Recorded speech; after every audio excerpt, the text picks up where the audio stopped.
Kegiatan aksi nyata mengenai budaya positif, tentunya budaya positif di sekolah kita. Sebelum kita mulai, saya ucapkan Assalamualaikum warahmatullahi wabarakatuh. Waalaikumsalam warahmatullahi wabarakatuh. Ya, seperti kesepakatan kita hari ini, kemarin hari setelah pendampingan kita membuat jadwal untuk melakukan aksi nyata modul 1.4 ini sebagai tugas saya sebagai calon guru penggerak, dan terima kasih untuk Ibu Kepala Sekolah yang sudah berkenan hadir. Sebelum kita melaksanakan kegiatan, saya sudah pernah menjelaskan ke teman-teman kita akan mengadakan pretest. Jadi mohon Bapak Ibu semuanya untuk menyiapkan handphonenya. Nanti akan ada saya share linknya. Saya akan share linknya untuk kegiatan pretest sebelum kita mulai ke kegiatan selanjutnya. Nah, kita akan masuk pretest. Pretestnya tentang apa? Nggak usah mikir berat-berat, nggak usah mikir susah-susah. Ini mudah saja. Kita akan langsung mengakhirkan. Jadi kuis ini nggak perlu susah mikir. Waduh, berat banget nih. Waduh, nilai saya nih. Nah, biar kita tahu. Jadi apa yang kita dapatkan hari ini bukan apa ya, tidak zonk. Saya akan share linknya ke, bisa join di sini, bisa langsung atau nanti saya share ke grup. Ya. Sambil kita menghidupkan musik biar kita sedikit santai, sedikit kita menikmati.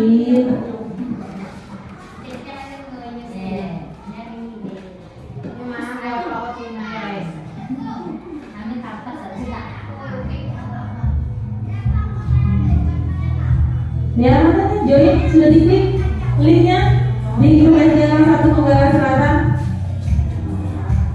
Sudah? Iya, silakan ketik nama kalian masing-masing. Kita akan lihat nanti di sini sekolah tertingginya. Ayo Kiki, ya Kiki sudah masuk. Siapa lagi yang sudah masuk? Ayo Ibu Hertina, saya senang sekali dengan Ibu Hertina kalau mengadu berpikir. Ini calon cewek yang akan sebelah sini. Ya Dita. Kenapa asal Ibu Dita? Ibu Deci, ayo dong. Ibu Agung gimana nih Ibu Agung? Handphonenya? Ya Ibu Hertina. Yo yang sudah masuk, Ayo, kita akan belajar ini pelajarannya terus terang serius, santai, dan kita bisa melakukan nanti di sekolah kita. Ayo, mana lagi yang masuk? Ibu Yulita sekarang diketik namanya. Iya, tunggu sampai saya klik mulai. Nanti setelah saya klik mulai, Bapak Ibu bisa mulai.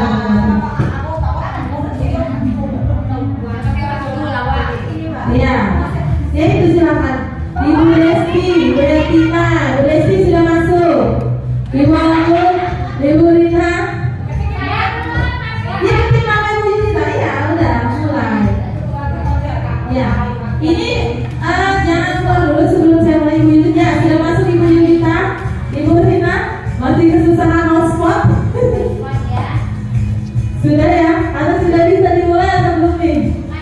Oh, lagi Patrick, sebentar. Kita tunggu teman kita. Ayo Ibu Agung, pakai laptop Ibu Agung, laptopnya bisa? Kalau terbuka bisa pakai laptop. Ayo dong, kita mau kuis di sini. Nah, ya Ibu Rina silakan klik linknya. Nah, kita klik. Pasti itu nama nggak mau nama. Kalau kita tunggu temannya ya, baru kita lagi. Kalau nggak ada pemanasan kita nggak seru nanti. Iya.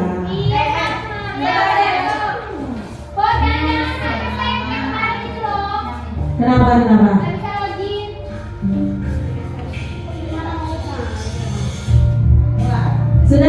Sudah diketik namanya Ibu Rina? Sudah? Sudah ya, siap ya? Saya klik mulai ya.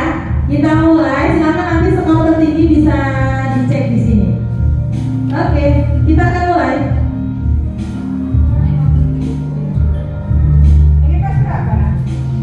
Ayo silakan dimulai, Bapak Ibu. Sudah muncul pertanyaan-pertanyaannya, silakan dijawab dari sini.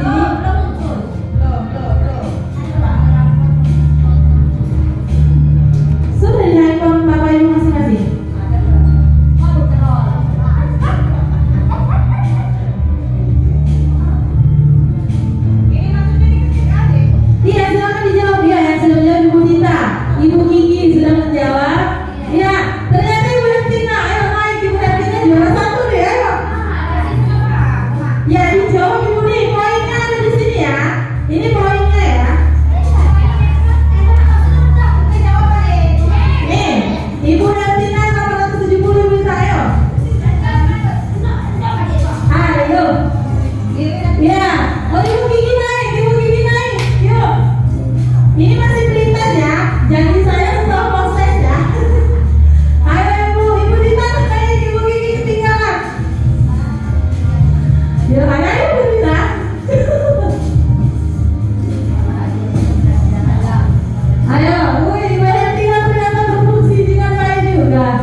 jawaban benar. Untuk yang merah itu jawaban yang salah. Ayo. Iya, Ibu Hertina, Ibu Dita ini sebenarnya 11-12. Cuma yang itu tadi kita kembali. Karena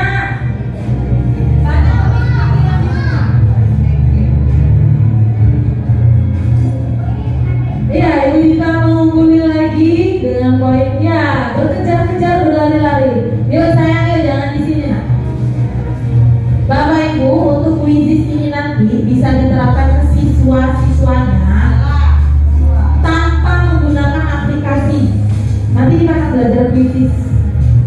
Yo, mari. Iya, Ibu Hertina 795, bintang 7.700. Sedikit lagi, ini sudah mau sampai ujung Ibu.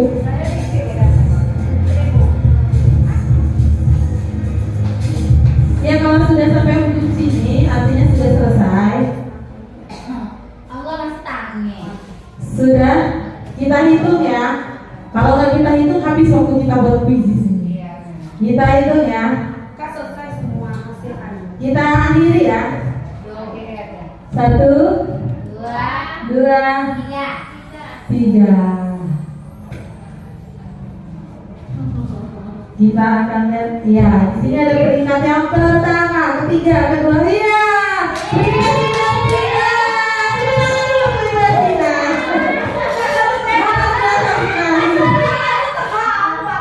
Ini hasil printesnya.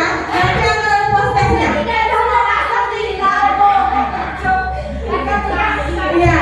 Dan artinya teman-teman di sini antusias dari teman-teman di sini luar biasa. Tapi lagi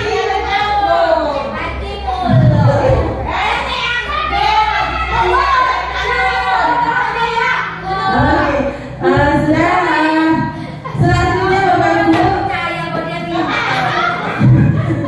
Oke, nanti akan ada sesi terakhir. Kita akan ada sesi yang namanya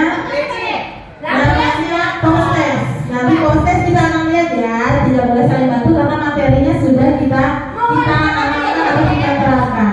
Nah, selanjutnya sebelum kita mulai, saya meminta untuk Bapak Ibu kita berdiri dulu dong, berdiri dong. Biar kita main, jangan kita minta anak murid kita berdiri orang kita mainkan, tapi kita kan kita berdiri semua. Kita akan melakukan ice breathing. Ice breathing kita tentang apa? Nah, ice breathingnya enak nih. Lakukan apa yang saya katakan. Ini clue-nya. Clue-nya adalah lakukan apa yang saya katakan. Sudah siap? Kepala. Lakukan apa yang saya katakan. Dan fokus pandangan ke depan. Oh ya, ini satu Bapak Ibu. Oke, nanti yang salah ada sanksi ya. Sanksinya mudah kok. Yo. Sanksi atau konsekuensinya ya, kita buat coba yuk. Perut, hidung, mata. Fokus pandangan ke depan. Kaki, kepala, mulut, hidung. Oke, ternyata semuanya fokus hari ini. Tepuk tangan dong untuk kita semuanya. Silakan duduk kembali. Ya. Artinya, karena teman-teman semuanya sudah melakukan. Sudah ya, mana rapimu? Iya, karena sudah melakukan apa yang saya katakan, kita semua dalam keadaan fokus hari ini. Jadi kita akan buat komitmen pembelajaran kita hari ini. Yaitu tentang apa? Kita akan membuat sebuah komitmen atau kesepakatan kelas kita hari ini. Datang tepat waktu, alhamdulillah ya Ibu Hertina, jadi bisa datang tepat waktu ya hari ini. Mengisi daftar hadir ya, nanti bisa dilaksanakan. Berdoa sebelum memulai pembelajaran ya, kita belum berdoa. Saya minta untuk teman kita nanti salah satu memimpin doa dan aktif dalam pembelajaran. Raise hand atau saat bertanya, mengangkat tangan, dan menjaga kebersihan. Nah, sebelum kita mulai, seperti kesepakatan kita yang ketiga, kita akan berdoa sebelum memulai pelajaran. Untuk yang ketiga, silakan kita mulai.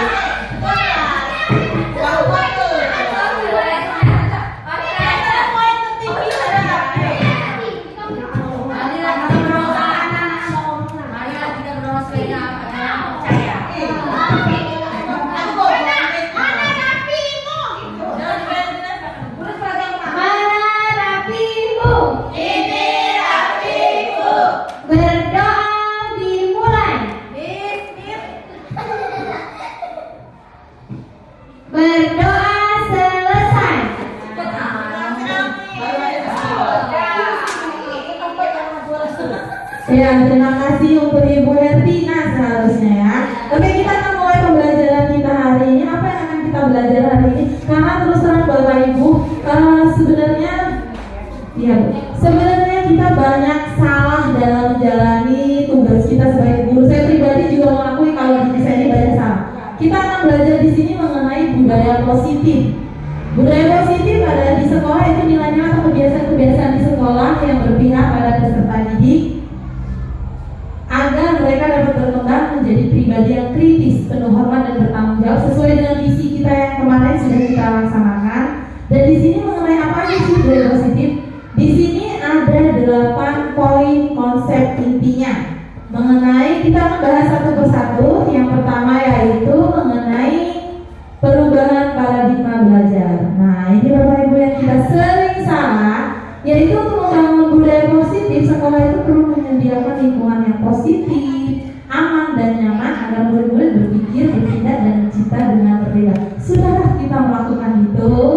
Nah, ini pertanyaannya hanya diri kita yang bisa jawab. Dan selanjutnya disiplin itu dikaitkan dengan kontrol murid. Nah, sekarang kita akan ada sebuah permainan. Saya meminta permainan pengontrol diri. Ibu Dita silakan berdiri dengan Ibu Rina silakan berdiri di depan. Saya meminta Ibu Dita menggenggam tangannya dengan kuat. Anggap saja Ibu Dita di sini memegang sebuah benda yang sangat berharga di tangannya, dan Ibu Rina silakan merayu untuk Ibu Dita membuka tangannya. Ayo kita mulai.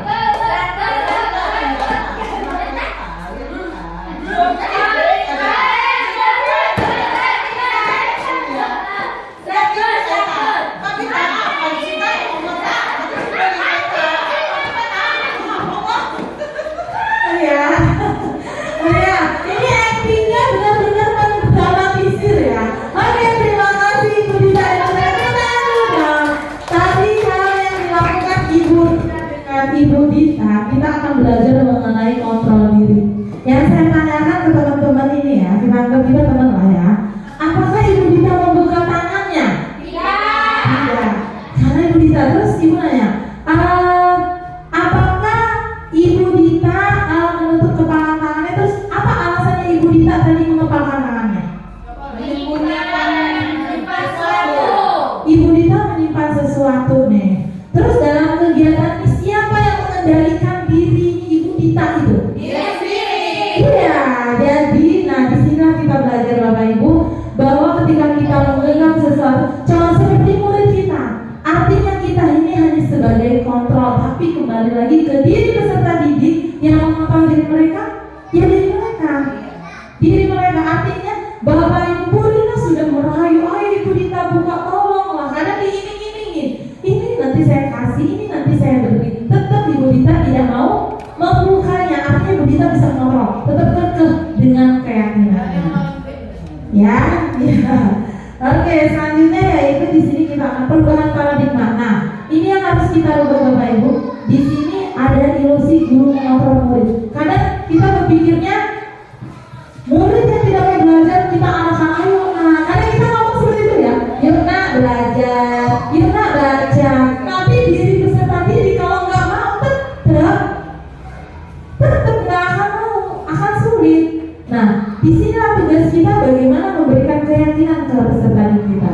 Terus kritik dan membuat orang merasa bersalah dapat menguatkan karakter.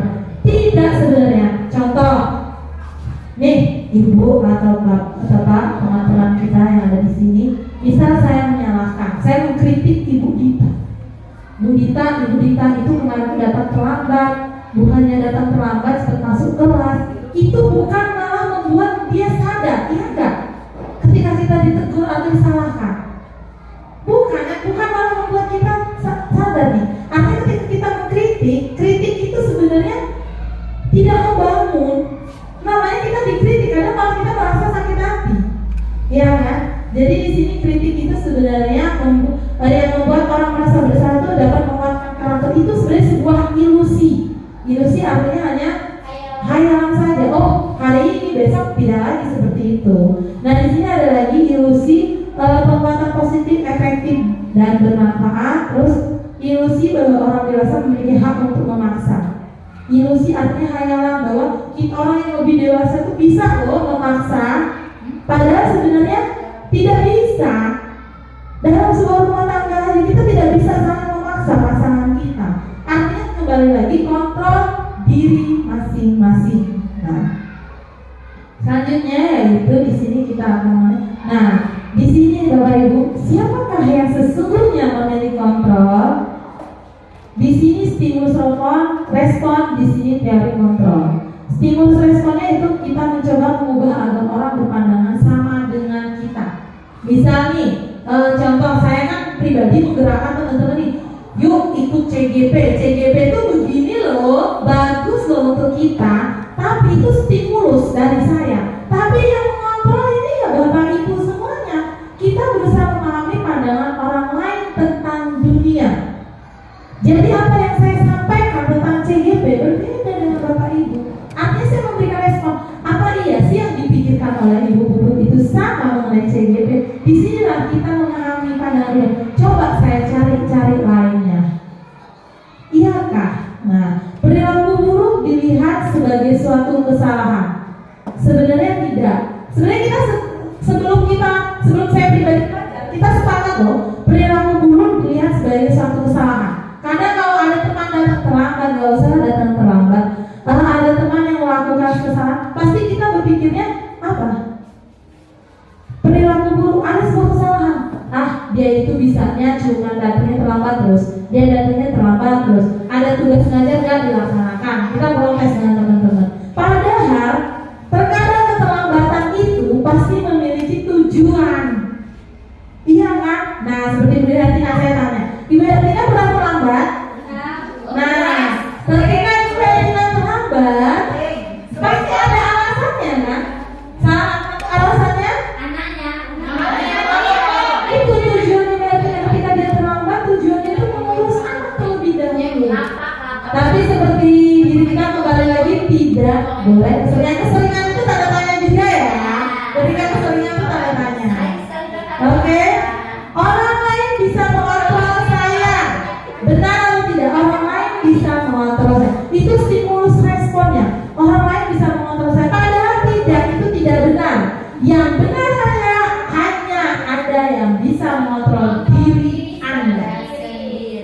Ya, mau kita gebuk, mau kita cubit, mau kita apakan, kalau dirinya tidak mau tergerak ya tidak akan.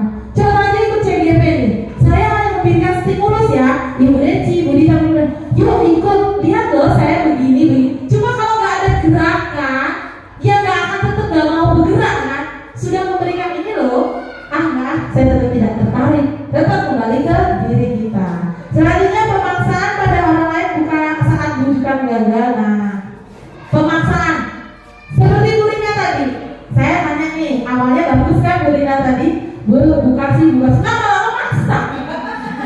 Ngereok lama-lama. Nah, artinya dia lama-lama memaksa. Udah dibujuk sekali, 2 kali masih gagal. Akhirnya kalian pakai cara yang kerasa, dipotong gimana tangannya bisa dibuka. Nah, itu artinya pemaksaan itu sebenarnya adalah sebuah bujukan yang gagal. Tiba-tiba, nah, yang betul itu gimana? Kolaborasi dan konsensus menciptakan pilihan-pilihan baru. Nah, harusnya ketika kita akan membujuk dan tidak gagal, buka tangannya, nanti saya akan memberikan ini dan ini, silakan dipilih. Nah, itu memberikan pilihan artinya kan. Nah, di situ dia tetap akan membuka, mengontrol dirinya, tapi setelah ada pilihan. Selanjutnya model berpikir menang atau kalah. Model berpikir menang. Nah, ini ya Bapak Ibu. Saya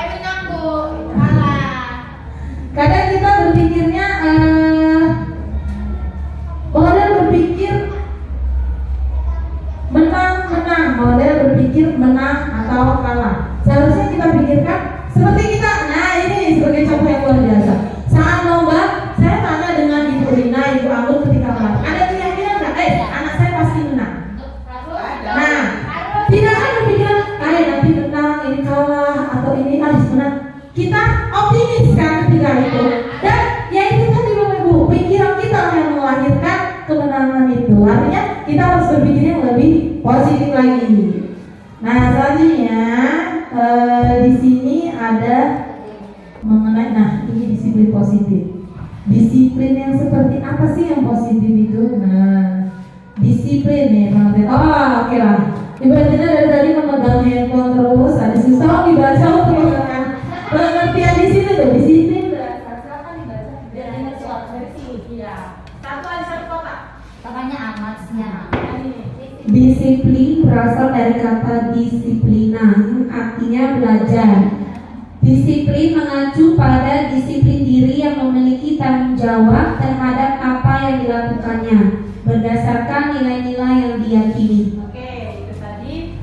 Itu tadi mengenai pengertian disiplinnya. Selanjutnya di sebelahnya untuk Ibu Yulita. Sudah di sini.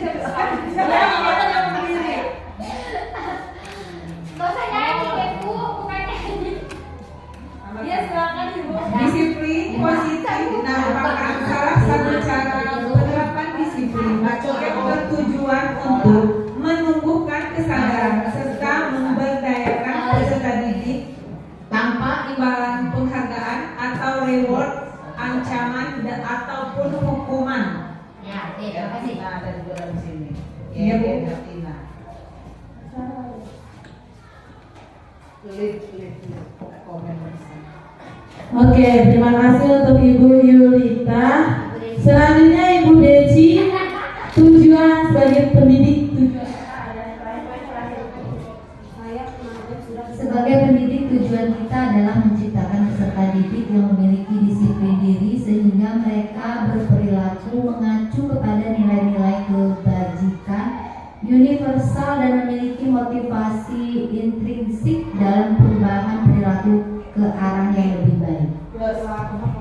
Ya, terima kasih untuk Ibu Yatina, Ibu Yulita, dan Ibu Deci yang sudah membacakan mengenai pengertian disiplin positif dan disiplin lainnya.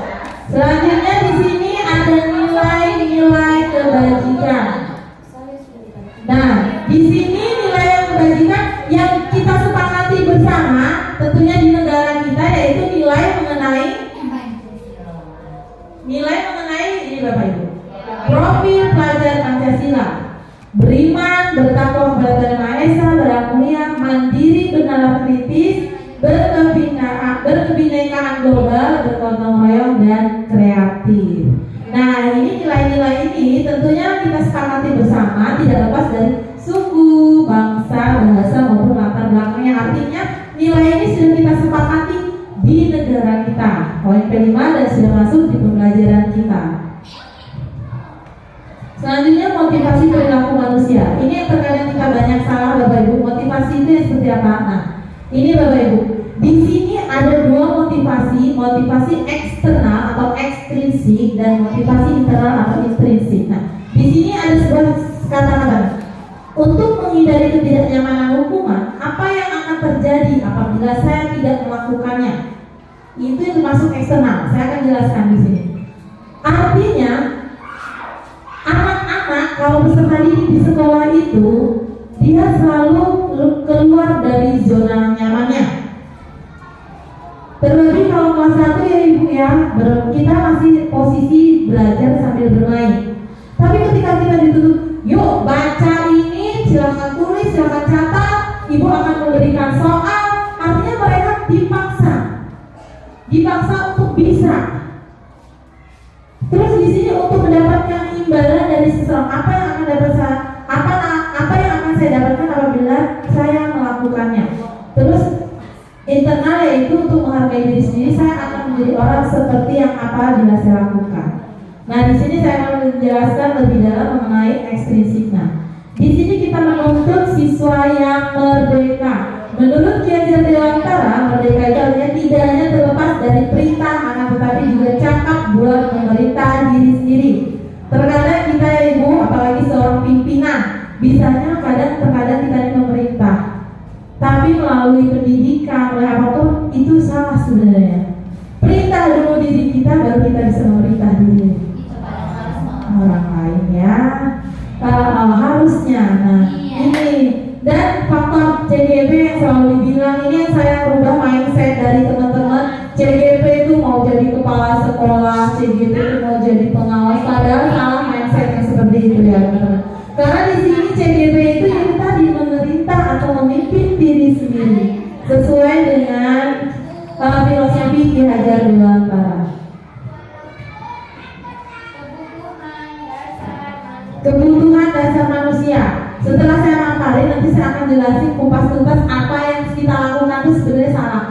Saya pribadi pun salah, Ibu Dita pun pernah melakukan itu pas salah. Setelah kita belajar di sini apa sih? Nah, di sini kita akan belajar dulu kebutuhan dasar manusia. Kebutuhan dasar manusia itu terdiri dari apa saja yang ibu-ibu bapak ketahui? Kebutuhan dasarnya, ya, sandang, pangan, terus kebutuhan materi, ya. Ada yang lebih pokok selain sandang, pangan, kebutuhan. Ya, kita akan lihat di sini ada 5 kebutuhan dasar manusia. Kebutuhan dasar manusia, nah, kita skip yang ini, kita lanjut nih. Bertahan hidup, dan yang kedua setelah bertahan hidup kita butuh yang namanya kasih sayang, penguasaan, kebebasan dan kesenangan. Nah, di sini bertahan hidup ya dong. Kalau kita nggak dapat kebutuhan mengenai pakaian, kita nggak pakai baju hari ini. Kita nggak ada tempat tinggal, bingung kita pulang kemana. Keamanan, kesehatan, kalau kita nggak sehat bingung juga nih. Iya. Setelah kita mendapatkan kebutuhan mengenai bertahan hidup, yang kedua yang kita butuhkan kasih sayang. Ya, kasih sayang itu sangat kita butuhkan ya Bapak Ibu, terlebih ya kita sebagai perempuan yang terlihat kokoh, yang terlihat mandiri, yang terlihat bisa berdiri di kaki sendiri, ternyata kita butuh sandaran seseorang. Iya, ternyata ada masanya kita ini rapuh, butuh sandaran. Nah itu tadi kasih sayang. Kasih sayang itu seperti apa? Rasa diterima, diperdulikan. Ini yang paling pokok, diperdulikan. Berbagi, kerjasama menjadi bagian dalam kelompok. Artinya ketika kita diperdulikan oleh pasangan kita, teman kita, itu rasanya udah wow. Nah, seperti kita saat ini lah, itu rasanya sudah wow gitu ya.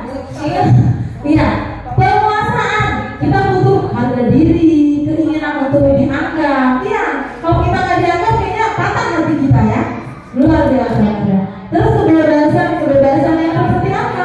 Kita butuh kebebasan yang mandiri, mencoba hal baru untuk mengendalikan arah dirinya. Dan yang terakhir, inilah kebutuhan kita untuk menghilangkan penat, menghilangkan pusing, menghilangkan stres, menghilangkan rasa, yaitu kebutuhan ini, kesenangan. Kita butuh uang. Nih contohnya kita diskusi ini serius tapi santai. Artinya kita bisa sambil bisa guyon, bisa dengan yang lainnya.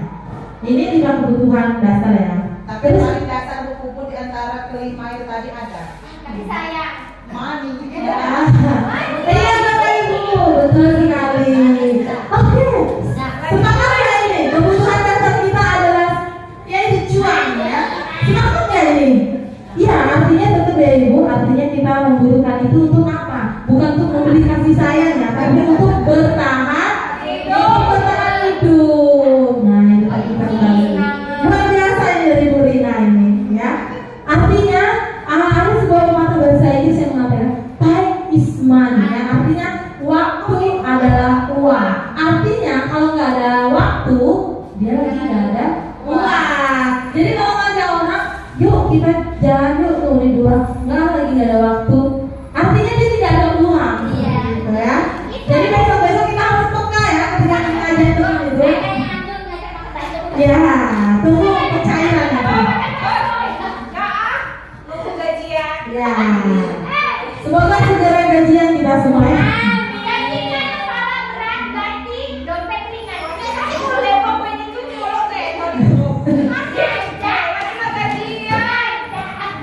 Oke, selanjutnya di sini kita akan dari posisi kontrol guru. Nah, ini Kamu tahu nanti pakai bahasa Inggris. ini yang perlu sangat penting kita belajar dari sini. Nah, saya mau tanya dengan teman-teman, posisi dari 5 posisi ini apa sih yang teman-teman lakukan dengan murid kita? Posisi apa yang sering bapak, ibu, atau teman-teman lakukan? Ayo, posisi yang pertama penghukum, pembuat rasa bersalah, teman, pemantau, dan manajer. Mantau dan manajer. Ya, ada 2 Regi, pemantau dan penghukum. Pemantau yang seperti ada dan penghukum seperti apa? Memantau contohnya melihat perilaku mereka. Jika mereka melanggar, penghukum memberikan hukuman. Memberikan contoh hukuman yang diberikan. Contoh hukuman yang diberikan apa ya? Gak usah ngarep nyata real. Oh yang real. Memberikan hukuman berdiri di depan atau menulis perjanjian apabila mereka melanggar aturan, itu hukumannya. Nah, masuk ke dalam dong. Iya, kita di sini Ibu Riti sebagai penghukum dan pemantau.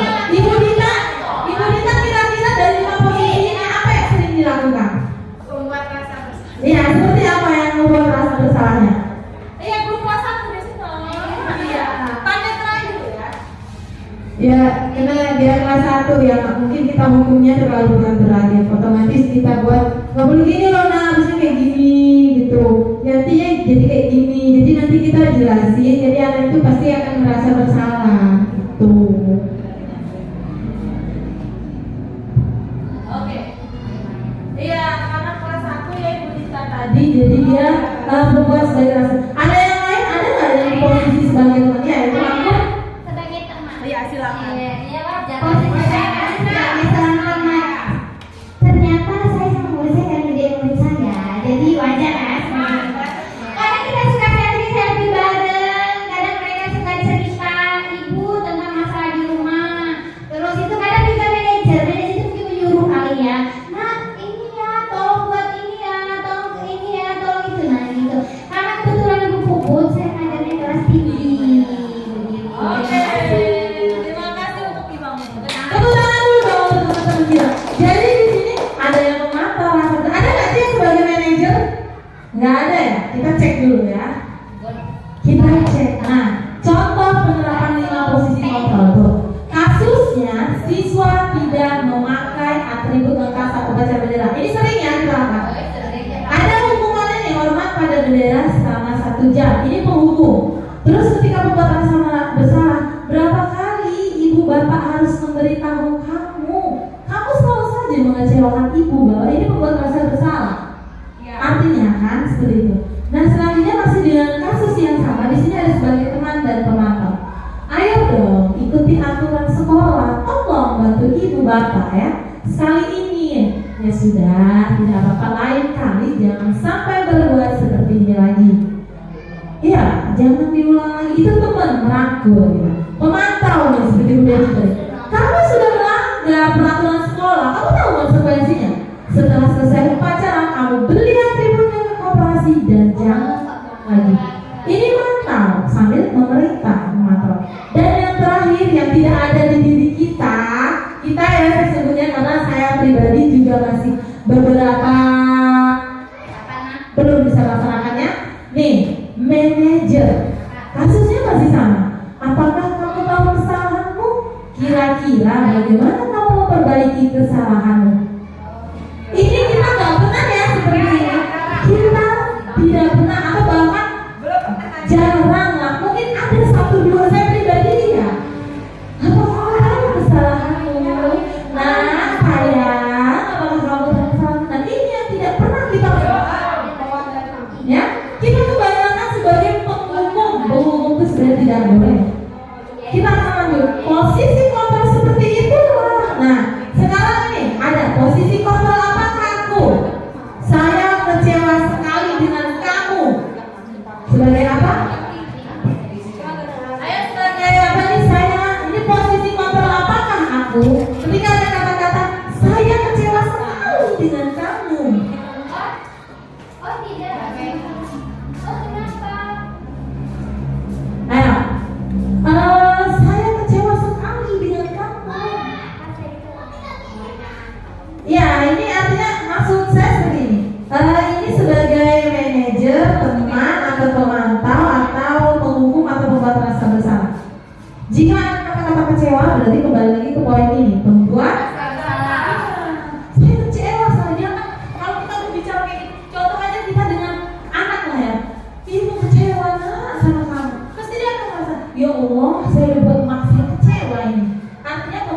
merasa bersalah.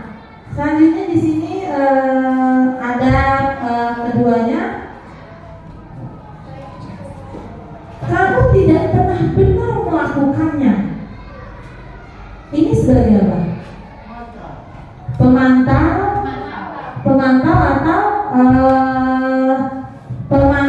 atau apa?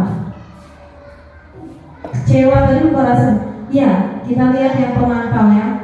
Kamu sudah melanggar peraturan sekolah, kamu tahu konsekuensinya. Artinya di sini kita belajar mengenai konsekuensi. Kamu tidak pernah benar melakukannya. Artinya di sini kita memantau. Aku sebagai teman.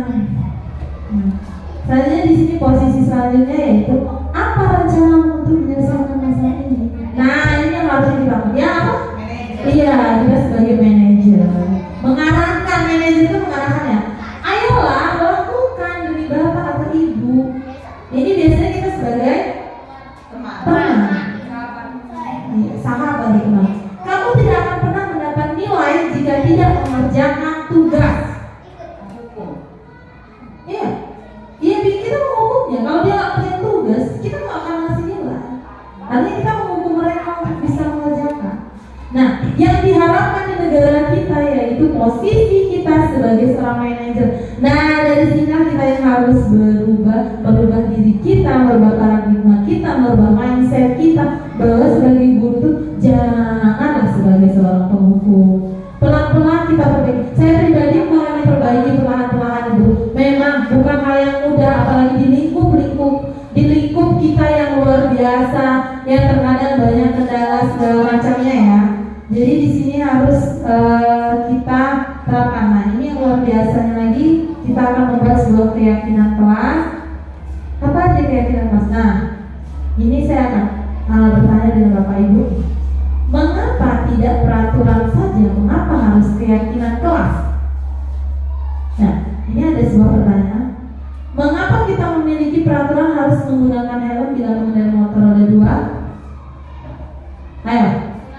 Mengapa kita harus menggunakan helm?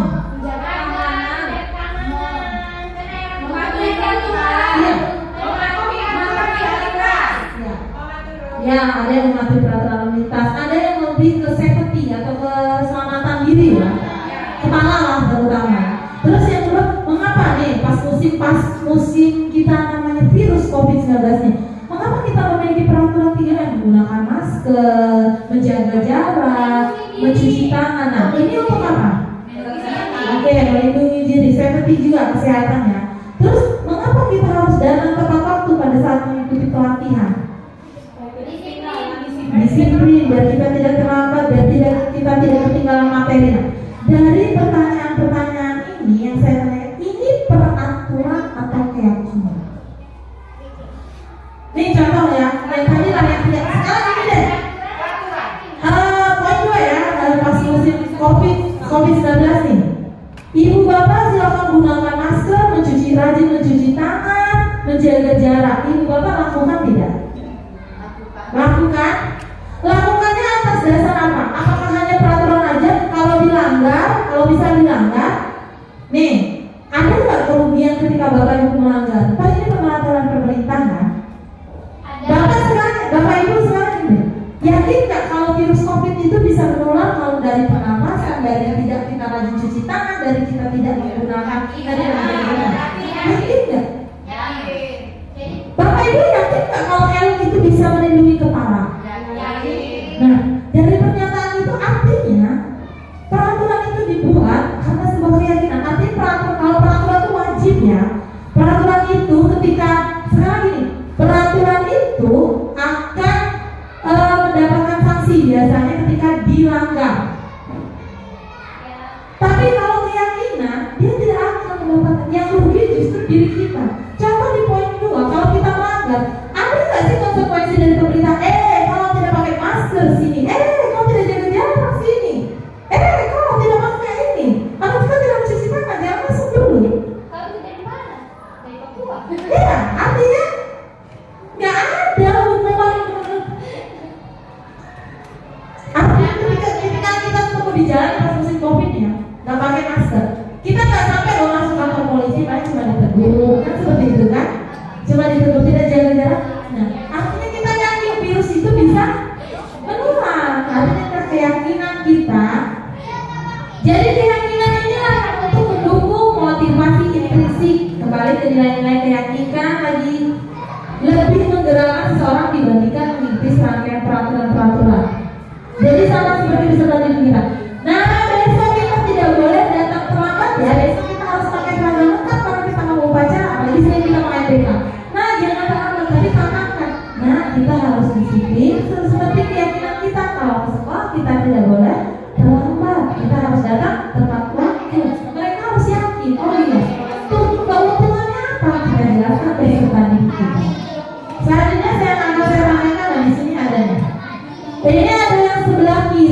dan sebelah kanan nih ada yang sama-sama kesepakatan kelas nih. Kesepakatan kelas yang ini datang tepat waktu mengucapkan salam. Terus ini kami guru dan murid akan saling menyayang. Ini yang kesepakatan, yang keyakinan kelas yang mana dan mengapa? Ayo, yang sebelah kanan atau kiri yang mana? Yang hijau atau yang putih deh. Yang keyakinan yang mana? Yang Bapak Ibu yakin yang mana? Yang ini kah? TK Dharma Wanita Persatuan 1 ini kah yang hijau atau yang putih ini? Yang keyakinan. Keyakinan itu ya. Datang tepat waktu mengucapkan salam, senang menjaga kebersihan sekolah, berdoa sebelum dan sesudah kegiatan, aktif dalam pembelajaran tertib. Nah, terus yang kedua yang putih, kami guru murid saling menyayangi, kami murid dan semangat belajar, kami murid saling peduli dengan teman-teman. Yang hijau. Hijau Bu, Nah. itu adalah peraturan yang memerlukan keyakinan. Nah, ini yang hijau adalah sebuah peraturan, kesepakatan yang keyakinan itu apa? Sebenarnya Bapak Ibu kita akan jelaskan kalau yang ini sebenarnya lebih ke peraturan sekolah atau kesepakatan. Kalau datang tepat waktu mengucapkan salam, terkadang kalau murid datang terlambat kita punya konsekuensi kan? Menjaga kebersihan, kalau nggak menjaga kebersihan kita juga punya konsekuensinya. Ya. Nah disinilah yang kita harus yakin, yang kita yakinkan yaitu kami murid peduli dengan teman-teman, kami guru dan murid saling menyayangi. Ini yang harus kita tanamkan dan kita yakinkan ke murid-murid kita. Kita harus saling menyayangi, saling memberi semangat, saling peduli. Nah ini adalah sebuah keyakinan. Selanjutnya ini pembentukan keyakinan kelas itu berupa penguatan universal dibuat dalam pernyataan positif. Terus sedikit saja agar mudah diingat. Nah, artinya teman-teman nanti bisa buat keyakinan kelas masing-masing dengan pustaka didik, lewat sticky notes atau apapun itu yang bisa diyakini oleh semua warga di kelasnya. Di kelas ya, kalau sekolah tentunya semua guru nanti akan terlibat ya. Selanjutnya kita akan belajar, nah ini action kita ada di segitiga restitusi. Apa itu segitiga restitusi? Oh, tulisannya kecil ya, nggak kelihatan nih kayaknya. Segitiga restitusi itu ada 3 poin, tentunya ya seperti gambar segitiga lah ya, ada poin 1, 2, 3. Ini bacanya stabilkan identitas, validasi kebutuhan dan juga menanyakan keyakinan. Nah ini menstabilkan identitas untuk membuat anak yang merasa gagal karena berbuat salah menjadi positif terhadap dirinya. Ini nggak pernah kita laksanakan Bapak Ibu. Saya pun terus terang belum pernah laksanakan, tapi alhamdulillah setelah melalui pembelajaran kita sudah perlahan-lahan merubah mindset, merubah paradigma kita, merubah pola pikir kita. Nah ini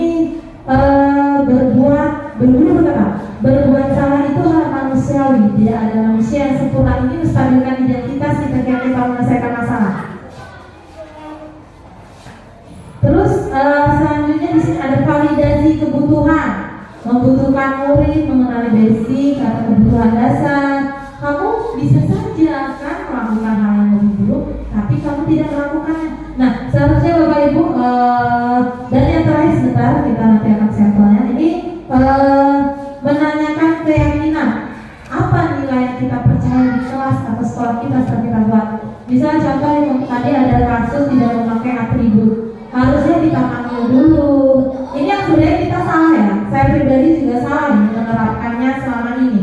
Harusnya ketika anak yang tidak memakai atribut, maka tuh kita tanya dulu. Kenapa kamu melakukan kesalahan itu? Betul, semua orang pernah melakukan kesalahan. Tapi, nah, baru kita menanyakan setelah identitasnya, kita menanyakan. Oh, sekarang sebelum itu tadi. Kita menanyakan nih validasi kebutuhannya. Tapi di sini ada tapi kamu boleh tetap berusaha untuk datang tepat waktu, menggunakan atribut, menyiapkan peralatan sekolahnya di malam hari. Itu kebutuhannya. Ketika ada anak yang terlambat. Selanjutnya tanya, kamu melanggar apa? Saya melanggar kedisiplinan, Bu. Oke, kalau kamu sudah tahu jangan diulangi lagi, silakan masuk kelas. Tapi kalau kita ini tidak ya, Kita selalu melakukan hukuman-hukuman yang luar biasa kita berikan ke anak-anak murid kita. Contoh aja ketika mereka berdiri di kelas segala macam bentuknya ya. Nah, dari semuanya ini Bapak Ibu, sebelum saya masuk ke penutup hal yang selama ini dan ingin saya sampaikan dengan teman-teman, ternyata salah satu motivasi sebagai seorang guru itu untuk muridnya faktor ekstrinsik terus yang kita berikan. Ekstrinsik itu ada atau eksternal di luar. Contoh aja mungkin Ibu Dita, saya, Ibu aku lihat beberapa tahun kesalahan. Kita selalu terpaku dengan namanya reward atau hadiah. Kita selalu terpaku dengan itu. Ternyata itu masuk ke motivasi eksternal, dorongan dari luar, bukan kesadaran pada diri muridnya. Itu sebenarnya kita saya pun ternyata salah.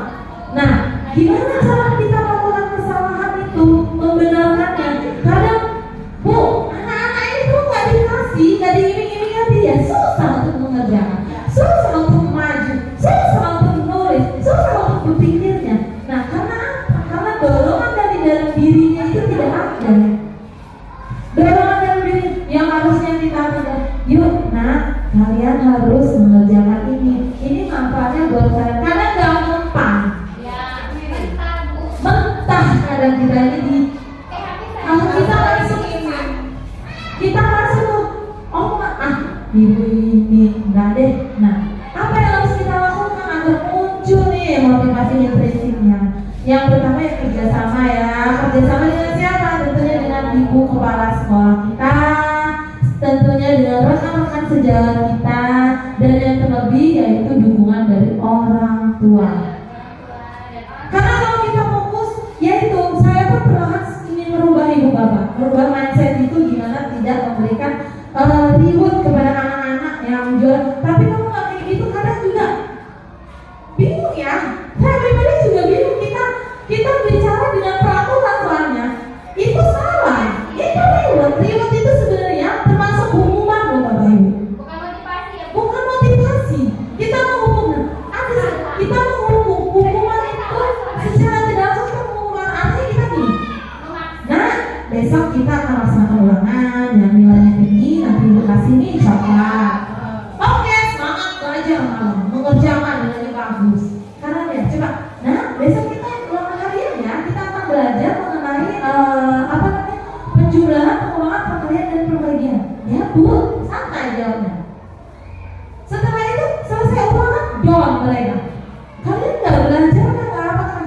Ya, tapi ketika kita berikan itu tadi hukuman, setelah kita tidak berikan hadiah lagi, mereka akan kembali lagi.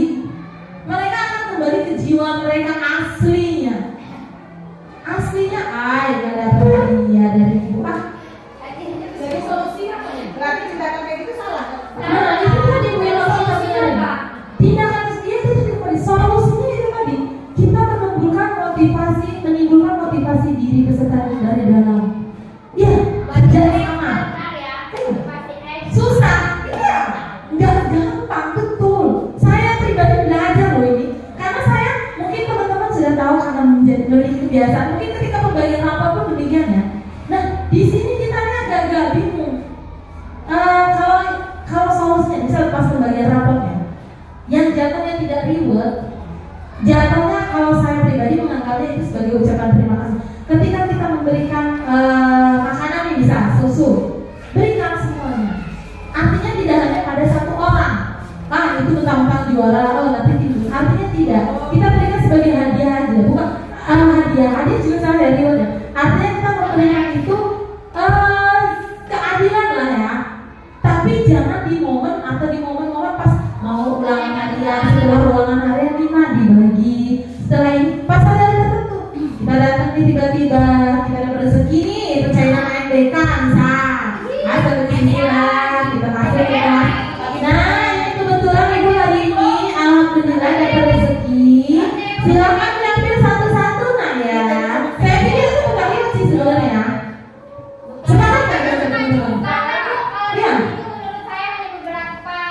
Ya.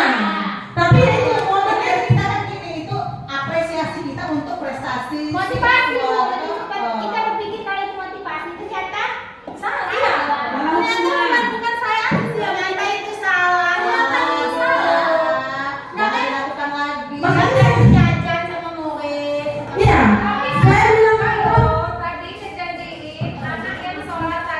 Iya. Kalau bapak Pak Martinnya nggak bisa, siapa yang bisa gantiin? Ibu kasih uang, kata saya. Nah, itu sebenarnya reward. Ya, kita kembali lagi. Reward itu ternyata ya itu tadi Bapak, hukuman secara tidak langsung. Kita sudah menghukum anak, mendidik anak bahwa ketika tidak ada hadiah, kita berpikirnya ini Kan berubah. motivasi yang baik. Nah, itu Bapak Ibu. Sebenarnya itu yang tepat. Gimana kita meluruskan itu tadi kembali Bapak Ibu? Saya pribadi juga yang lagi merubah ini, dan saya berpikir gimana nih? Apalagi itu sudah menjadi kebiasaan kita ya, sudah menjadi kebiasaan, sudah. Saya juga sebenarnya sulit mencerna. Bukan saya aja, mungkin teman-teman semuanya lah ya. Ini reward ini kan sebenarnya motivasi, tapi kenapa tidak membangun? Karena ya itu tadi motivasinya dari luar saja, dari luar diri mereka. Karena mereka mengharapkan hadiah, mengharapkan imbalan, mengharapkan yang lainnya. Nah ini juga, sendiri. nah ini juga kembali ke diri kita ya Bapak Ibu. Contoh nih, di lingkup pekerjaan lah ya. Ketika kita berpikir mengenai satu orang, gara-gara satu orang lepas semua di diri kita, itu kan artinya oh karena satu orang eksternal. Contoh aja seperti ini, saya pernah bilang dengan beberapa teman di sini, yuk kita bergerak, jangan nunggu deh kita digerakkan. Seperti yang saya sampaikan tadi, saya memberikan stimulus, ternyata teman-teman bisa merespon. Saya cuma memberikan sampel, ternyata bisa bergerak. Artinya saya hanya memberikan, nah itu loh sebenarnya pengen kita harapkan dari murid-murid kita.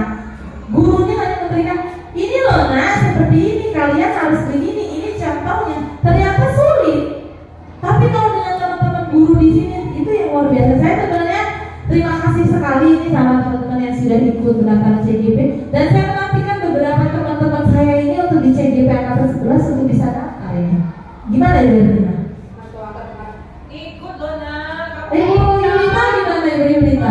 Ibu Yulita ini menyuruh saja tapi tidak masalah kan Ibu Yulita sudah masuk usia ini. Masuk usia maksudnya usia si PK dia sudah lebih dari 5 tahun. Saya lanjut. Enggak, artinya gini, kita kan sudah ada 3 nih kandidat yang minta doanya. Saya pun selalu doakan.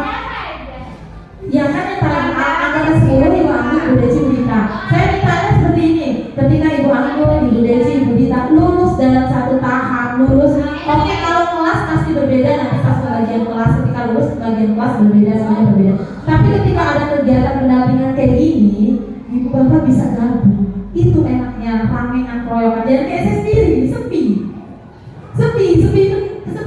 yang dapat juga sepi tamunya ini ya. Nah, ya. Nah, artinya tadi kembali lagi, gimana cara solusi kita mengatasinya? Kembali ke diri kita Ibu Bapak. Kita berubah mindset kita. Yuk, nak kita belajar dari apa namanya, tidak harus hadiah, menghilangkan lah. Saya pelan-pelan juga sebenarnya menghilangkan Kebiasaannya salah. sebenarnya itu kebiasaan kita di mana aja dianggap itu salah. Makanya kita taruh hati, aduh, ini gimana yang benar ya terusan ini? Ini gimana terusan benernya? Saya juga sebenarnya bingung ini.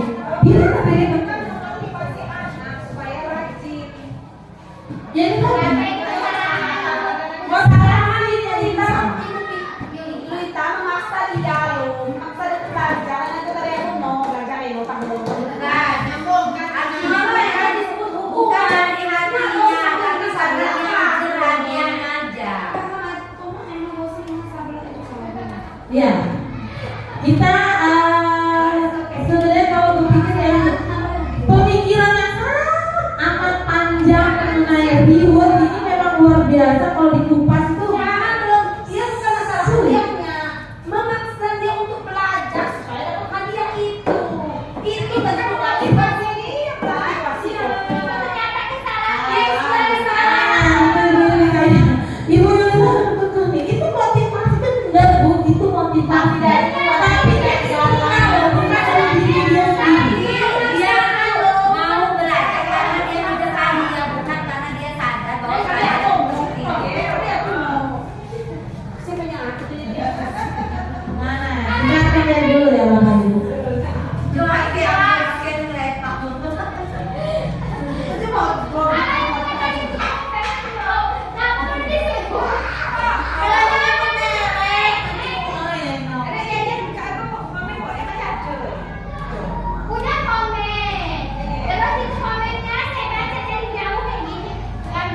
Ya, kembali dulu Bapak Ibu karena kita hari ini sedang live ya. Ya, jadi kembali lagi ke motivasi yang tidak akan pernah habisnya ketika kita bahas mengenai reward atau hadiah tadi.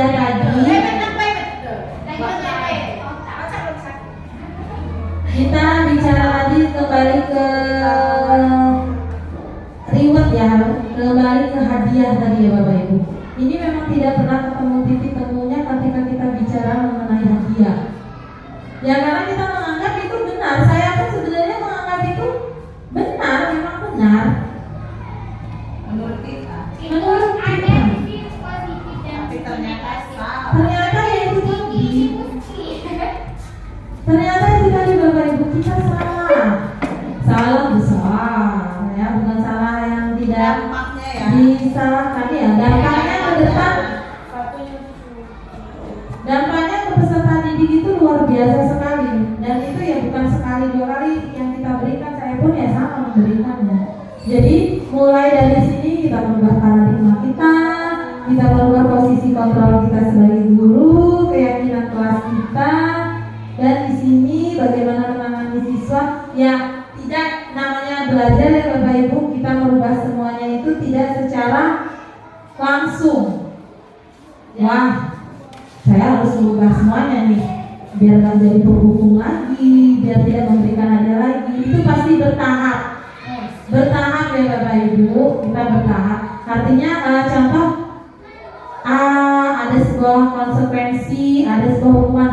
Ketika kita memberikan hukuman kepada anak, kadang hukuman itu menjadikan efek jerah untuk anak.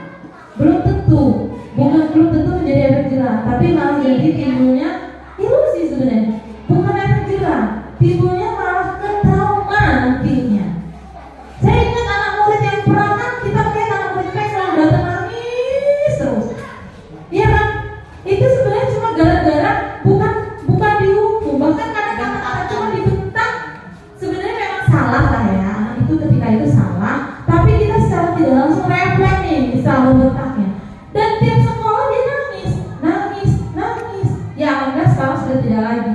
Nah kita berpikir artinya kita ini salah loh, marah dengan anak itu pun salah. Nah memang Bu, Bapak Ibu, kita tidak mudah merubah mindset kita, berubah paradigma belajar kita, disiplin positif kita, nilai-nilai kebajikan, motivasi kita, dan kebutuhan dasar kita. Nah, di sini murid-murid juga membutuhkan banyak hal. Kebutuhan dasar murid nih. Saya memberikan satu contoh kepada Ibu Bapak, silakan Bapak Ibu nanti bukan isi sih, kita isi sama-sama aja mengenai. Nah, di sini ada materi ini dapat dari guru besar dan tidak boleh dibagikan karena nanti Bapak Ibu juga akan di-share ini ketika sudah lulus. Di sini ada sebuah pernyataan mengenai perubahan paradigma, oke.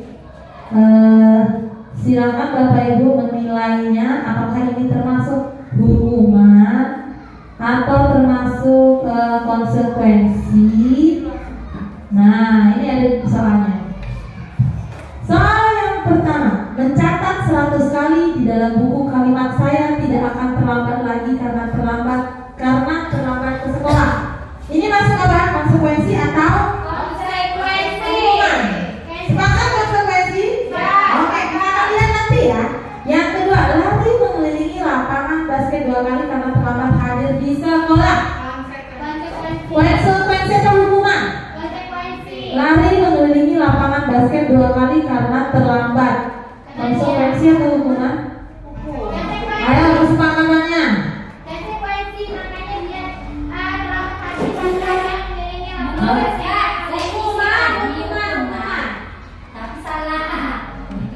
Ya kita akan nanti kita bacanya pelan-pelan ya. Hukumannya ada yang konsekuensi ya.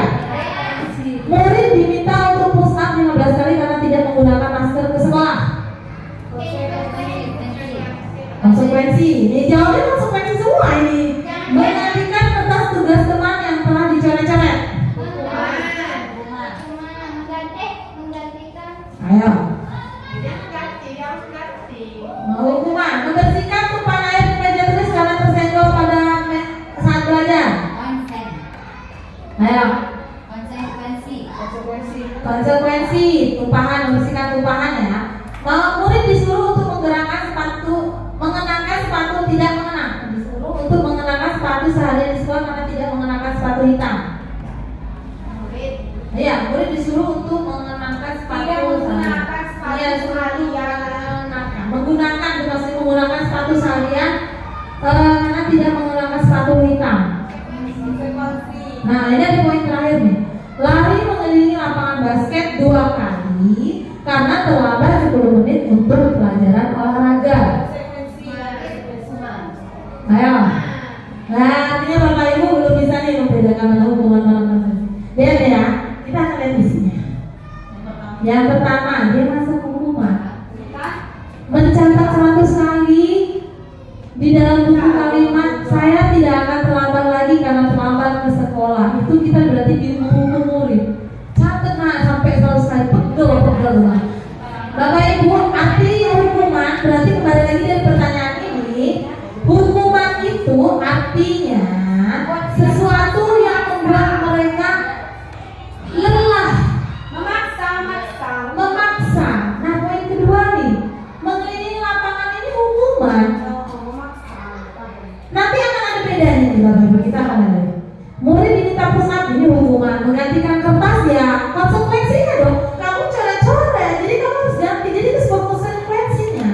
Kalau dia nyoret make up lah, artinya kita bukan menghukum. Dia harus mengganti, itu sebuah konsekuensi. Karena tidak menyakiti kan, di sini tidak menyakiti. Membersihkan tumpahan air juga konsekuensi nih. Murid disuruh mengenakan sepatu, ini sebenarnya bahasanya tidak menggunakan sepatu seharian ya, ini hukuman. Nah, Ibu Kiki tadi bilang, saya tadi pas post test tadi menjawab loh mengelilingi lapangan itu ketika saya jawab hukuman ya. Tadi salah. Kita lihat poin pertama dengan poin kedua nih Bapak Ibu. Lari mengelilingi lapangan nih ya. Basket 2 kali karena terlambat hari di sekolah itu hal yang menyakitkan tidak? Dia melelahkan tidak? Itu maksudnya melelahkan gitu. Ya, ini melelahkan ini Bapak Ibu. Nah, di sini kita lihat. Kok poin terakhir Bu, kok di sini konsekuensi mengenai sama aja nih mengelilingi lapangan 2 kali karena terlambat untuk pelajaran PJJ nih. Kenapa yang poin terakhir ini masuk konsekuensi? Contoh nih, ketika pedot-pedot pemanasan dia terlambat, kita suruh lari, kita anggapnya dia udah ikut pemanasan, itu konsekuensi. Tapi kalau bukan di jam olahraga, dia lelah dong, capek nih. Itu, jadi kita harus bisa membedakan mana konsekuensi dan mana hukuman. Paham ini Tina? Nanti kita akan soal proses loh, akan ada soal proses. Nah, ini prosesnya. Ini kalau nggak diiming-iming reward juga kayaknya nggak semangat ini. Dia udah ngebayangin yang menjawab apa dapat bakso 2 mangkok gitu. Apa itu? Jadi di sini kita sudah banyak belajar mengenai kesepakatan, keyakinan, dan menenang. Sekarang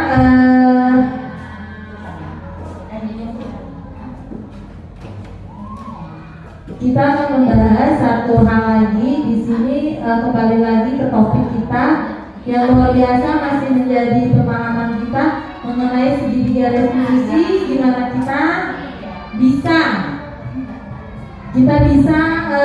menjadikan murid kita berprestasi tapi tanpa dorongan motivasi eksternal. Mungkin kita berubah ya, tidak segampang memberikan perawatan anak ya. Saya pribadi ya loh Bu.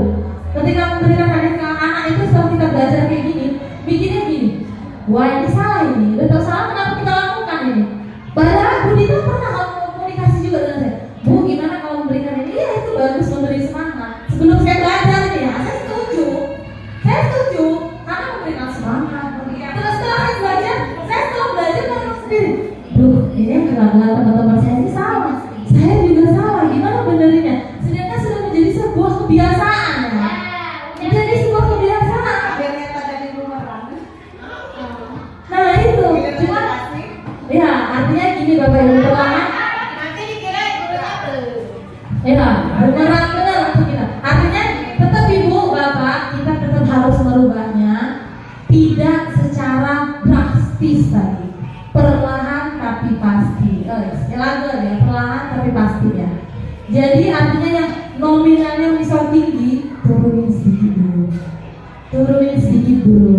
Ya kalau kita mau ubah langsung, merubah seseorang itu juga akan langsung hilang semuanya. Kita merubah sedikit demi sedikit, terus tadi. Contoh nih, yang awalnya kita memberikan yang juara-juaranya nih, sebuah hadiah yang wah, kita turun ada wih.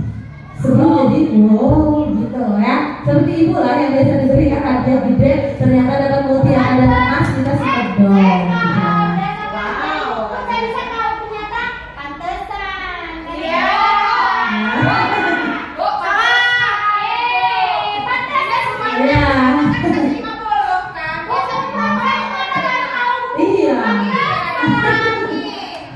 Iya, tapi tidak Bapak Ibu. Artinya seperti ini ya, bukan masalah pantas atau tidak. Kalau kita konsep kita sebagai guru itu bukan sebuah kesalahan. Artinya guru itu melakukan sesuatu ketika di luar jam sekolah itu berbeda dengan mereka yang melakukan di jam sekolah. Kenapa? Karena di jam sekolah ya udah hak kita dong, kewajiban kita dong, udah dapat haknya kita.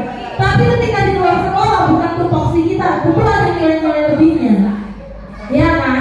Contoh aja kita gini, meminta murid datang ke rumah di luar jam pelajaran nih, mengajak dia untuk mengikuti sebuah kegiatan, dia harus latihan di rumah kita. Wajar dong kita beliin. Itu bukan reward loh, di luar jam sekolah. Ini nih kita menghargai dia usaha latihan, itu bukan reward. Artinya seperti itu.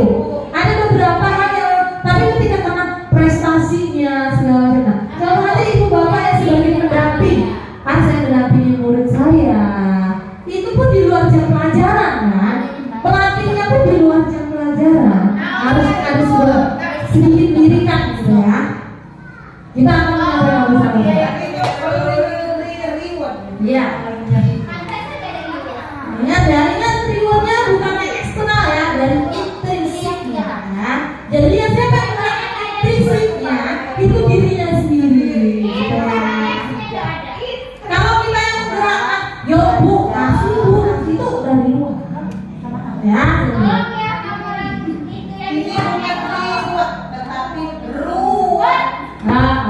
Sekarang kita masuk ke refleksi. Sebelum saya merefleksi, kira-kira apa nih yang perlu kita diskusikan bareng-bareng nih dari materi budaya positif? Tentunya dari kedisiplinannya tadi, dari apa lagi nih? Dari paradigma kita yang harus kita ubah pertama ya. Lalu kita ubah kedisiplinan kita. Kalau kebutuhan dasar manusia kita tentu paham lah. Apalagi yang harus tadi ini anak butuh apa nih? Butuh kasih sayang apa? Butuh kesenangan atau butuh? Kalau kayaknya kalau ketahanan hidup kayaknya belum ya untuk anak-anak ya. Kalau di sekolah ini kita tentunya anak-anak juga butuh kasih sayang, butuh dihargai, dihormati ya seperti ya. Terus kita mengenai posisi kontrol gurunya tadi seperti penghukum. Nah ini yang kita ubah ya. Gimana kita tidak menjadi seorang penghukum lagi? Gimana kita bisa menjadi seorang manajer? Turun-temurun dulu lah, jangan langsung ke manajer lah. Setelah kita jangan jadi penghukum, jadi teman dulu. Ayo jadi membuat rasa bersalah dulu. Terus kita jadi teman. Iya. Setelah jadi teman kita menjadi pemantau, baru kita jadi manajer. Setelah kita manajer. Karena kalau sudah jadi manajer itu luas sekali, lapang hati sekali untuk tingkat SD ya. Nah di sini ada yang perlu kita diskusikan bareng-bareng kan ya.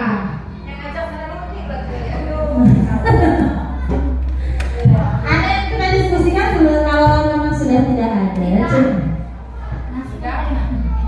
Ada sebuah refleksi nih. Hal baru apa yang mengubah paradigma saya yang saya dapatkan? Silakan untuk menjawabnya. Hal baru apa yang mengubah paradigma saya? Saya nih ya, saya sebagai guru yang saya dapatkan. Saya minta Bu Deci yang maju ke depan kelas. Apa sih? Ayo Bu Deci. Hal baru apa yang mengubah paradigma ibu yang didapatkan tuh untuk mengubah ini ke depannya dari budaya positif yang tadi dari keyakinan silakan Ibu Deci. Calon kita. Terima kasih Bu Puput kesempatannya. Hal baru apa yang mengubah paradigma saya yang saya dapatkan dari pembelajaran tadi ya? Yang pertama yang saya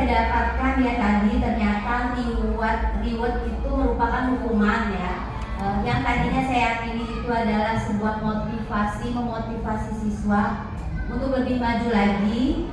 Tetapi ternyata itu adalah sebuah hukuman karena dia bukan dari diri siswa itu, tetapi motivasi dari eksternal, dari gurunya.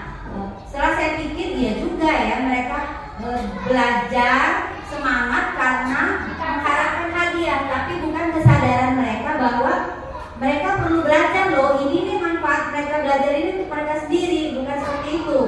Ternyata itu hanya mengejar hadiahnya mereka bersemangat, dan ketika tidak dikasih hadiah, ya benar mereka loyo-loyo, nilai menurun, santai wae, tidak bersemangat. Nah, yang kedua adalah yang tadi merubah paradigma yang kita sebagai teman, sebagai manajer, sebagai penghukum, ternyata kita selama ini hanya sebagai penghukum. Semua yang kesalahan mereka lakukan kita hukum, walaupun tadinya kita anggap hukumannya kecil, hanya menulis perjanjian, tetapi ternyata itu hukuman, termasuk adalah sebuah hukuman. Sebenarnya kita itu jangan jadi penghukum, kita jadinya manajer yang memotivasi mereka, bukan mereka melakukan disiplin karena takut dihukum, bukan, tapi harusnya menjadi kesadaran mereka sendiri. Mereka tidak melanggar, tapi karena kesadaran mereka sendiri, bukan karena takut kita hukum. Itu yang saya pahami dari materi ini. Terus selanjutnya oh, itu saja. Terima kasih. Ya, terima kasih, tepuk tangan dulu dari luar biasa ya. Semoga kita bersama-sama memperbaiki diri kita ya. Tidak saya, tidak hanya Ibu Deci, tapi teman-teman semuanya. Mungkin nanti apa yang saya sampaikan di sini bagi teman-teman yang tidak hadir, pelan-pelan lah. Meski sulit ya, ubah paradigma soal aku bukan hal yang mudah. Sulit tentunya. Di sini refleksi dari Ibu Deci sudah, kita mewakili satu pertanyaan satu orang saja ya. Untuk selanjutnya, perasaan apa yang muncul selama mengikuti sesi ini, khususnya mengenai makna disiplin dan motivasi? Yang dibangun? Ya, ini langsung juga ada dari ini. Perasaan yang langsung lah, apa bikinkan agak bisa kan ibu ya? Calon kita. Terima kasih buat Ibu Puput atas kesempatannya. Perasaan apa yang muncul selama mengikuti tes sesi ini? Perasaan saya muncul adalah salah satunya saya rasa bersalah. Ternyata selama ini saya salah. Yang seperti apa yang disampaikan oleh Ibu Deci tadi, bahwa ternyata yang saya bilang reward hadiah, ternyata itu adalah hukuman secara eksternal. Selain itu juga ternyata saya salah menanggapi ketika anak-anak itu dihukum, merasa bersalah lagi. Ternyata salah, seharusnya anak itu dipanggil dulu. Apa masalah tidak memakai alat sekolah, memakai dasi itu tadi ditanya dulu, baru dikasih tahu cara yang akan dilakukan. Seperti apakah mereka harus membeli di koperasi dan lain sebagainya. Selainnya itu sesi selanjutnya yang selalu muncul, berarti keinginan saya selanjutnya saya harus merubah. Yang sudah saya tahu salah, saya harus merubah bagaimana yang salah itu saya benarkan. Ternyata selama ini salah. Ribut itu ternyata bukan hadiah, itu bukan suatu nilai positif, ternyata itu adalah nilai negatif, satu hukuman. Mungkin itu aja yang bisa saya sampaikan. Terima kasih kesempatannya dan saya kembalikan kepada Ibu. Luar biasa sekali, tepuk tangan dulu teman-teman kita. Ternyata ya, saya terharu, serius terharu benar dengan teman-teman ini. Artinya kenapa saya bilang terharu? Saya melakukan 2 pertanyaan sebelum pertanyaan selanjutnya, refleksi ini. Ternyata jawaban teman-teman yang saya anggap saya menyampaikannya bisa dibilang sambil bercanda loh kita ini, sambil guyon kita ini. Diskusi kita ini kayak dibilang tidak serius, bahkan ya udah deh cuma masalah itu. Ternyata teman-teman menangkap apa yang saya sampaikan, menangkap apa yang kita bicarakan hari ini, dan ini luar biasa sekali. Selanjutnya refleksi ketiga saya minta perwakilan dulu juga dari mungkin Ibu PJ dulu deh ya, yang menyampaikan apa Ibu calon kita satu ini. Peran Among seperti apa yang setelah saya lakukan selama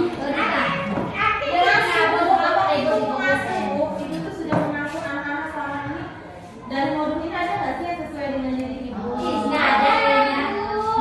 Apa aja kayak hukuman itu? peran Among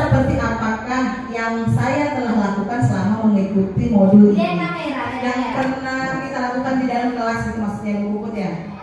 Salah satunya Bisa bisa saja menjadi teman di Ya. dalam kelas sama Iya, bayar tuh, siswa ya. ya nggak? Ya. Kalau ada siswa yang Iya, curhat, kan, kesulitannya apa gitu kan, ya kita ajak ngobrol. Oh begini loh nak, misalnya sudah kita bantu. Dia ngomong iya kali, Tuh. iya kali gitu. Salah satunya itu Bu Puput mungkinnya hanya sebagai teman dulu. Kalau manajer kayaknya masih jauh Bu ya, belum Ada layanan. dilakukan. Yang hukuman itu loh. Itu tadi kan yang kesalahannya. Jadi yang sudah kita lakukan Ibu. Yang telah kita lakukan selama ini. Ya itu salah satunya menjadi teman ya. Iya. Oke. Terima kasih.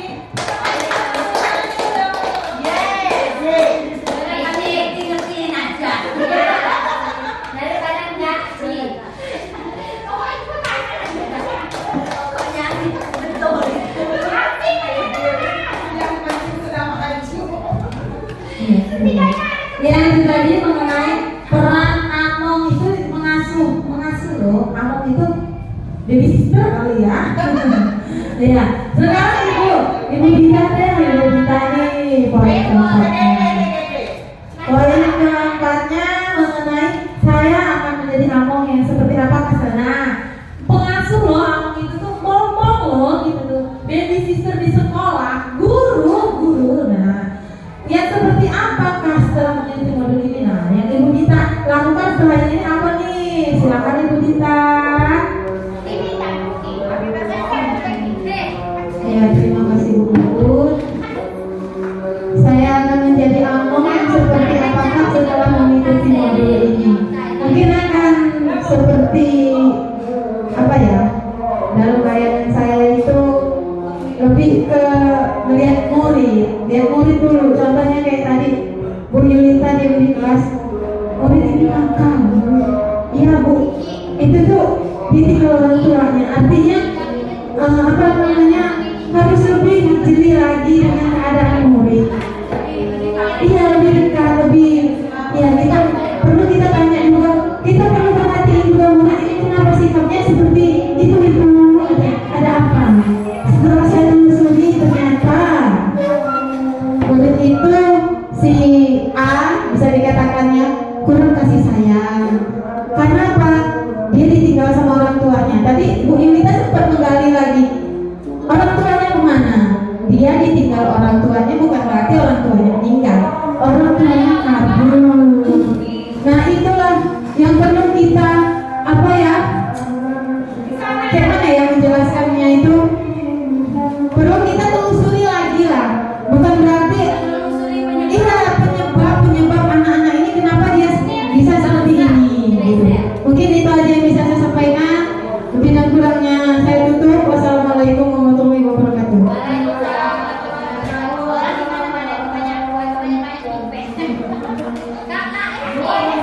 Iya, terima kasih atas refleksi dari teman-teman selama mengikuti pembelajaran ini. Luar biasa sekali. Terima kasih sebesar-besarnya. Tepuk tangan dulu dong untuk kita semua ya. Luar biasa kita semua adalah guru-guru hebat yang akan menciptakan guru-guru hebat nantinya. Oke, sebelum kita melanjutkan, di sini saya akan membacakan kesimpulan dari apa sih yang kita pelajari hari ini mengenai kegiatan. Oke, luar biasa sekali hari ini, luar biasa untuk Bapak Ibu, luar biasa untuk rekan-rekan saya. Pokoknya ini adalah luar biasa sekali. Jadi dalam penerapan program disiplin hendaknya guru memiliki standar kepribadian. Ini berdasarkan standar nasional pendidikan ya, bukan kata saya ya, bukan kata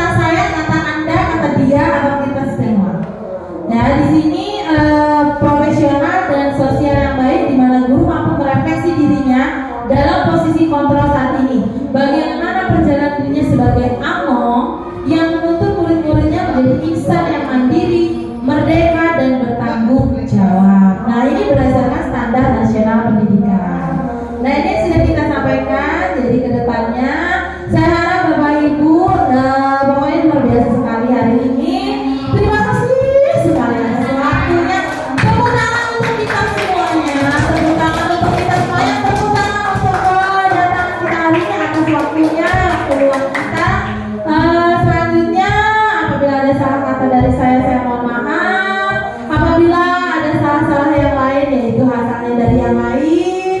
Dan ini tadi presentasi saya mengenai budaya positif. Semoga dengan pembelajaran kita kali ini kita bisa menerapkan di sekolah kita, yaitu tadi kembali tidak secara gratis tapi perlahan, pasti ya, pelan-pelan ya Bapak Ibu, karena sekolah kita termasuk sekolah yang sudah masuk ke pendidikan orang-orang warga kita ini bisa. Kita punya aset-aset yang luar biasa hebat.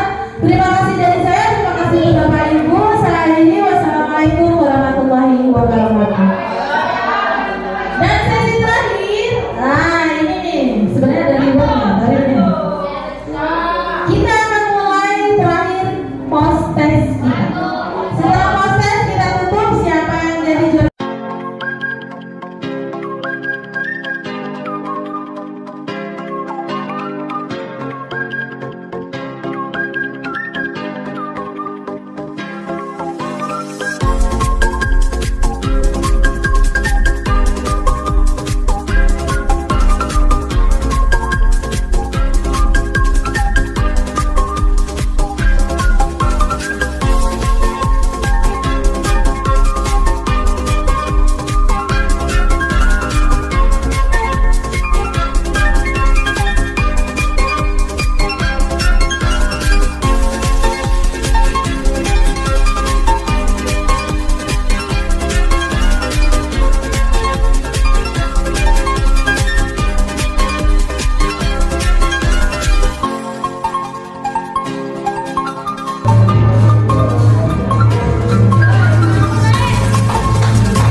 Berarti ketika ada guru harus kita hormati. Bagaimana cara menghormatinya? Tidak seperti ini ya. Cara menghormatinya ya kalau ketemu guru bertegur sapa, senyum. Kalau ada guru yang sedang berbicara menjelaskan pelajaran, kalian dengarkan dengan baik. Selanjutnya apa lagi di sini? Ada yang namanya ada yang nulis bertanggung jawab. Kalau kita bertanggung jawab, artinya kita dikasih tugas harus dikerjakan. Ketika diberikan perintah harus dilaksanakan. Paham? Paham? Selanjutnya ada lagi di sini piket.